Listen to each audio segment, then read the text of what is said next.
নমস্কাৰ বন্ধুসকল, হাজৰি কাপুৰ লাইফষ্টাইল চেনেললৈ আপোনালোকৰ স্বাগতম। আজি ছানডে, আজি ডেট হ'ল 27th of ডিচেম্বৰ। এইটো 2020 বছৰৰ লাষ্ট এইটো ছানডে। চ' আজি আমি অলপ উইকেণ্ড আমি ওলাই যাওঁ জবলপুৰলৈ। আমি থাকোঁ কাটনীৰ পৰা জবলপুৰ আপোনাৰ 60 কিলোমিটাৰ্ছ হয়।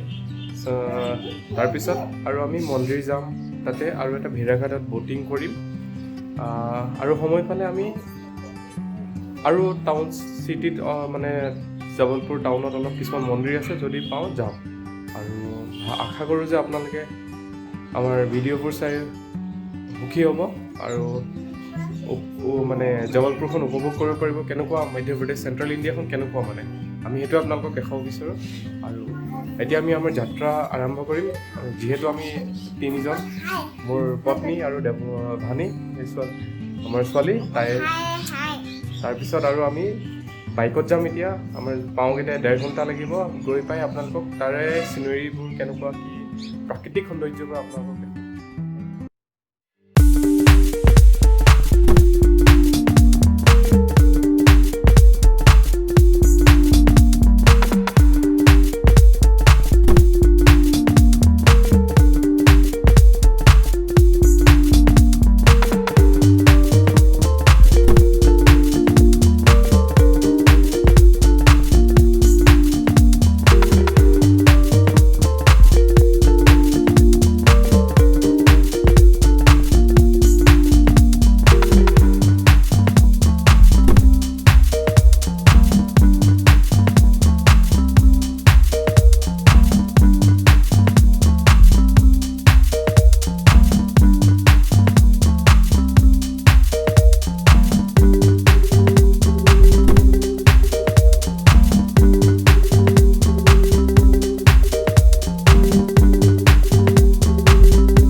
আজি যিহেতু আমি ৰাতিপুৱা কৈছিলোঁ যে আমি জবলপুৰ যাম বুলি ছানডে, জাষ্ট আমি আহি পালোঁ। আপোনাৰ ইয়াতে আছোঁ আমি এতিয়া নৰ্মদা ৰিভাৰত, য'ত ব'টিং হয় আপোনাৰ জবলপুৰ চিটিৰ পৰা আপোনাৰ 22 কিলোমিটাৰ্ছ দূৰৰ হয়। আৰু ইয়াতে চাব পাৰিব, ইয়াতে মানে বহুত মানুহ আজি ছানডে আপোনালোকৰ আহিছে। আপোনালোকক দেখাই আছোঁ নৰ্মদা ৰিভাৰৰ ভিউ। এইটো হ'ল নৰ্মদা ৰিভাৰৰ ভিউ। আমি জাষ্ট আজি 10 মিনিট হ'ল এতিয়া আহি পোৱা ইয়াতে। এখন নৰ্মদা ৰিভাৰ, ৰাইট ছাইডৰ পৰা আপোনাৰ ফ্ল'টিং হৈ আহি আছে, আৰু লেফ্ট ছাইড দি আপোনাৰ ৰিভাৰখন গুচি গৈছে। আৰু ইয়াতে মানুহবিলাকে আজি ছানডে মানে কিছুমানে পূজাও কৰিব। ইয়াত মন্দিৰো আছে নৰ্মদা ৰিভাৰৰ, নৰ্মদা মাতেৰ মন্দিৰ আছে, য'ত জবলপুৰত মানে এমপিত বহুতে মানে নৰ্মদা মাতেক বহুতে পূজা কৰে। আৰু মানুহবিলাকে ইয়াত নদীত পূজা কৰি ৰাতিপুৱা গাও ধুব আহে। আৰু সেইফালে আপোনালোকে দেখিছে চাগে, এইটো ব'টিং চলি আছে। আমিও যাম ব'টিং এতিয়া, বলক আপোনালোকক দেখাই আছোঁ।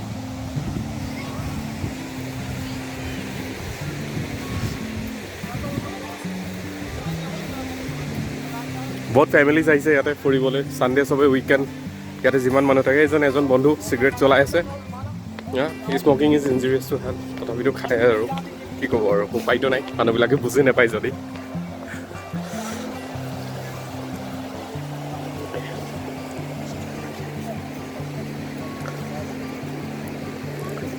এইবিলাক মানুহবিলাক ইয়াত চবে গা ধুই আছে, পূজা কৰি। ইয়াত কি মন্দিৰো আছে। এই আণ্টিজনী পূজা কৰি আছে, শিৱলিংগত পানী ঢালি আছে, দেখিছে চাগে আপোনালোকে। আমি বলক যাওঁ এতিয়া, আমি ব'টিঙৰ কাৰণে কিমান কেনেকৈ কি লয় সোধোগৈ, আহক। আমি জাষ্ট ব'টত বহিছোঁ, এতিয়া ব'টিং কৰিম। আৰু আপোনাৰ মানে সিহঁতে কোৱা মতে আপোনাৰ 1 ঘণ্টামান লাগিব বুলি কৈছে। গোটেই এৰিয়াটো মানে চিনেৰীটো আমাক উপভোগ কৰিব দিব, যে তাহাঁতি মানে ইয়াত কেনেকুৱা আছে। মাৰ্বলছ অফ ৰক বুলি কয় একচুৱেলি ৰিভাৰখনত। দুইটা চাইডে আপোনালোকে মাৰ্বল দেখিব, মাজত নদীখন আছে। ইয়াত বহুত ফিল্মো শ্বুটিং হৈছে আপোনাৰ ৰিচেণ্টলি। আপোনাৰ মহনজদাৰোৰ এটা ফাৰ্ষ্ট ষ্টাৰ্টিং চিন যোনটো আপোনাৰ ক্ৰক'ডাইলক মাৰা দেখায় ঋতিক ৰোশনে, সেইটো ইয়াতে শ্বুটিং হৈছিল আপোনালোকৰ। আৰু আগলৈ গৈ থাকিম, আপোনালোকক দেখাই থাকিম চিনেৰিজবোৰ কেনেকুৱা কি। এয়া দেখিছে আপোনালোকে মাৰ্বল ব'টছ, দুইটা চাইডে আপোনাৰ মাৰ্বলছ। ইয়াৰ মানুহে কোৱা মতে আগতে ইয়াত মাইন্স কৰিছিল বোলে মাৰ্বলছ, বাট এতিয়া আপোনাৰ গভৰ্ণমেণ্টে বন্ধ কৰি থৈছে। চ' মাৰ্বল মাইন্স কৰিব নোৱাৰে ইয়াত। এইটো অনলি টুৰিষ্ট প্লেচ হয়। মাৰ্বল অফ ৰক বুলি কয় চবে। এই দেখিছে চাগে আৰু এখন নাও গৈ আছে, এখন চব এইটো মানুহ ভৰ্তি। দেখিছে নে নাৱৰীয়াজনে নাও চলাই আছে। তেখেতে নিজৰ মানে ইয়াতে কেনেকুৱা তাহাঁতি কিমান দূৰলৈ নিব সেইবিলাক কৈ আছে। नीले मार्बल, आसमानी कलर, इन्हीं को बोलते हैं हल्का नीला लाइट ब्लू। और यहीं से गाइड की कमेंट्री शुरू। इस साइड देखा लाइट ब्लू, पलटकर मार्बल देखो ब्लैक एंड व्हाइट। ये मार्बल ना काली मिट्टी लगने से काला, उड़ने पर व्हाइट। 220 फीट है नदी में गहराई। 220 फीट है मैडम। इसी मार्बल की मूर्तियां बनाई जाती हैं, दुर्गा, काली, सरस्वती। बाकी यहाँ पे ना पत्थर तोड़ना अलाउ नहीं है। यहाँ पे पत्थर तोड़ना, गोली चलाना, स्विमिंग करना, मछली मारना not allow, only suicide allow. Suicide कर सकते हैं, कहीं से भी रास्ता बता देते हैं, 50 रुपए लेके धक्का भी। साइड गड्ढे का शूटिंग, हिंदी पिक्चर, फिल्म का नाम प्राण जाए पर वचन न जाए। यहीं पर आए थे सुनील दत्त, प्रेमनाथ रेखा। सुनील दत्त ने प्रेमनाथ को उठा के फेंका। मारते मारते देखिए कितना गड्ढा कर दिया है, पत्थर भी बैंड पड़े हुए हैं। बाजू में देखिए गुलाबी कलर, पिंक मार्बल। यही नहा के এইখিনি বোলে পিংক মাৰ্বল বুলি কৈছে আপোনাৰ নাৱৰীয়াজনে। তাৰ কথাকে আমি বিশ্বাস কৰিছোঁ, যিহেতু তেখেতে কৈছে যেতিয়া। मुंबई का था इसलिए कलर निकल गया। जबलपुर की साड़ी होती, साड़ी फट जाती, बाकी कलर नहीं जाता। ये सामने वाली जगह को बोलते हैं भूल भुलैया, कंफ्यूजन पॉइंट। बताइए चलना है किस साइड, लेफ्ट चलेंगे या राइट। और बताने वाले को मिलेगा बम्पर प्राइज। सर बोलते ना सर मैडम जो सही बताएगा उनको यहीं उतारा जाएगा। ये स्लेटी मार्बल देखिए सर मैडम आप लोग पीछे बैक साइड। जो पहले के बच्चे लोग लिखते पढ़ते थे, हो जाते थे पास। आजकल के बच्चे कागज खराब करते, मम्मी पापा को परेशान करते। क्योंकि बच्चे लोग मारते हैं नकल, फिर भी नहीं आती अकल। देखते हैं फिल्में, बिगड़ जाती है शकल। ভিউ দেখিছেনে আপোনালোকৰ কিমান ধুনীয়া। চাওক, এইটো এটা মাৰ্বলৰ পাহাৰ হয়, ইমান ওখ আপোনাৰ। এয়া আৰু এখন নাও ঘূৰি আহি আছে তাহাঁতি।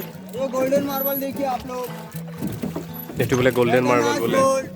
ইয়াতে বোলে 350 ফিট দ বুলি কৈছে। इनको विश्वास नहीं, अंदर जाके देखें। यही देखिए आप लोग मार्बल में छेद, और इनके लगाइए भेद। बताइए कैसे हुए इतने सारे छेद। गैस कीजिए, अंदाजा लगाइए।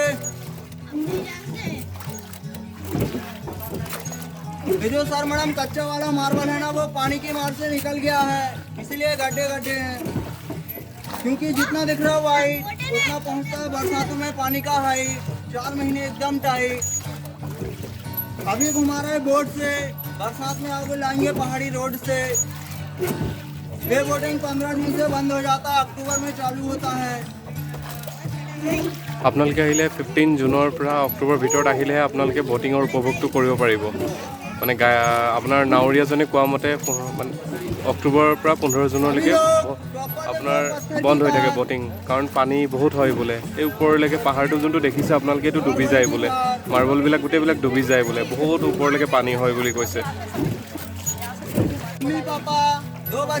ইয়াত ক্ৰক'ডাইলো আছে বোলে, ঘৰিয়াল আছে বুলি কৈছে। নাজানো এতিয়া, তেখেতৰ কোৱা মতে আমি বিশ্বাসেই কৰিছোঁ আৰু। पहाड़ी का आकार देखिए सर मैडम आप लोग, ऊपर से नीचे तक शंकर भगवान का नंदी बैल। ये रॉक्स का आकार देखो पूरा आगे से पीछे तक, नंदी बैल, फुल बाजार, पहाड़ी का आकार। कल्पना कीजिए नजर आएगा, नहीं तो देखेगा पत्थर। नंदी सामने देवश्री देखिए ताई आप उपभोग लोग, কৰি আছে शंकर গোটেই भगवान का पिंडी। নজৰ মানে छोटा গোটেই सा আপোনাৰ भाई रखा ভিউটো हुआ आगे की साइड। এজন আপোনাৰ নাৱৰী এজন যোনে আমাক গাইড কৰি আছে কথাবিলাকো কৈ আছে भाई होलकर 350 बरस पुराना, एक साधु का डेली आना जाना, दिन भर पूजा पाठ, शाम को साधु मंदिर भेड़ा घाट। এই চব সেই ये পানী देखिए आप আছে लोग, ল'ৰাবিলাক पहाड़ों ৰখি पे আছে लाइट लगा हुआ है, बाकी वो जलता नहीं है, दिखाने के लिए लाइट है, पब्लिक के लिए सनलाइट है। वो साथ বন্ধু में সকল अपनी बोतल लाइए পাহাৰটো हाथ में, কিমান ডাঙৰ চব उनको भी घुमाते हैं रात में। এই চব আপোনাৰ ইয়াৰ পৰা আৰু ঘূৰি গৈছে নাওখন এতিয়া, আৰু আগলৈ গ'লে এক্সট্ৰা বোলে পে' কৰিব লাগিব। বাট কিছুমান মানুহ ইয়াতে আৰু মানুহ আছে, ইয়াতে নাযায় বোলে। চ' আমি ঘূৰি গৈ আছোঁ বৰ্তমান ইয়াৰ পৰা। ভেড়াঘাটত নিশ্চয় আহিব আপোনালোকে, বহুত আনন্দ পাব। আৰু ইয়াতে আহিলে ব'টিং নিশ্চয় কৰিব আপোনালোকে। যেনেকৈ কিন্তু আহিলে আপোনাৰ বাৰিষা ছিজনবিলাকত বন্ধ থাকে, কাৰণ নৰ্মদা ৰিভাৰত পানীৰ লেভেলটো বহুত হাই হৈ যায়। চ' ইয়াৰ গভৰ্ণমেণ্টে মানে ব'টিং কৰিব নিদিয়ে, পাৰ্মিশ্যন নিদিয়ে ব'টিঙৰ কাৰণে। যেনেকৈ অক্টোবৰৰ পৰা জুলাইলৈকেহে পাৰ্মিশ্যন দিয়ে বুলি কৈছে নাৱৰীয়াবিলাকে। চ' নিজে যদি আহে আপোনালোকে চবে ফুৰিবলৈ ইয়াত, সেনেকুৱা এটা সময় মিলাই আহিব যাতে আপোনালোকেও মানে উপভোগ কৰিব পাৰে ইয়াৰ ব'টিঙৰ আনন্দটো, চবে যেন উপভোগ কৰিব পাৰে। লাষ্ট এটা ভিডিঅ' দেখাই দিছোঁ আৰু ইয়াৰ গোটেইবিলাক ভিউটো, সেইবিলাক ব'টবিলাক আৰু আহি আছে বেলেগো। ইয়াতে বোলে 25খন ব'ট আছে, পাৰ পাৰ্চন তাতে শ্বেয়াৰ যদি যায় আপুনি, আপোনাৰ পাৰ পাৰ্চন 100কৈ ল'ব। আৰু আপুনি যদি গোটেই ডাঙৰ ব'ট, ইয়াতে দুটা চাইজৰ ব'ট আছে, এখন হ'ল 8টা মানুহৰ, এটা হ'ল 15টা মানুহৰ। যদি 8টা মানুহৰ ব'টখন লৈ আপোনালোকক 800 টকাকৈ ল'ব বুক কৰিলে, যেজনে থাকক দুজনে থাকক, বা আপোনালোকে 8জনতকৈ বেছি নুঠায় মানে 8টা ব'টখনত। আৰু ডাঙৰখনত 15জনখন আপোনালোকে যদি ৰিজাৰ্ভ কৰি লৈ যাওঁ বুলি ভাবে আপোনালোকে 1500 ল'ব। আৰু ইয়াতে আহিলে আপোনালোকে যোনে নাহে, ধৰি লওক ফুৰিবলৈ যদি ভেড়াঘাটত ব'টিং কৰোঁ বুলি কয়, যদি চেণ্ট্ৰেল ইণ্ডিয়াত ফুৰিব আহে, তেতিয়া ভেড়াঘাটত নিশ্চয় আহিব, আপোনালোকে বহুত আনন্দ পাব। আৰু আশা কৰিছোঁ আপোনালোকে আমাৰ ভিডিঅ'টো চাই আনন্দিত হ'ল। আৰু আগলৈ এনেকৈ আপডেট পাই থাকিবলৈ আমাৰ চেনেলটো ছাবস্ক্ৰাইব কৰক, হাজৰিকাপুৰ লাইফ ষ্টাইল, আৰু ছাইডত থকা বেল আইকনটো বজাবলৈ নাপাহৰিব, যাতে আপোনালোকে ন'টিফিকেশ্যনবোৰ পাব আগৰ আপডেটবোৰৰ ওপৰত। লাইক কৰক, শ্বেয়াৰ কৰক। Thank U.